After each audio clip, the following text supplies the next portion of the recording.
கால் வெட்டி கதமெல்லாம் வெட்டிட்டு வாங்க. ஏன்னா அதெல்லாம் போட்டிருக்க கூடாது. ஏன்னா மின்காந்த அலைகள் ஓட்டங்களை தடை செய்ய ஆரம்பித்து விடும். அடுத்து இரண்டாவது எக்ஸசைஸ் ஷோல்டர் பிளேட். ஷோல்டர் பிளேட்ல என்னென்ன பலன்கள்?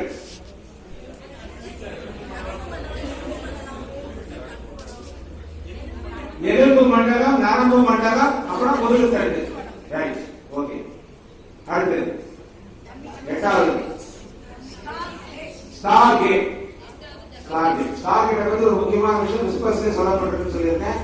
அந்த பேஜ் நம்பர் உங்களுக்கு சொல்லியிருக்கேன், படிச்சு பாருங்க தெரியும். ஸ்டார்கேட்டுக்கு அப்புறம்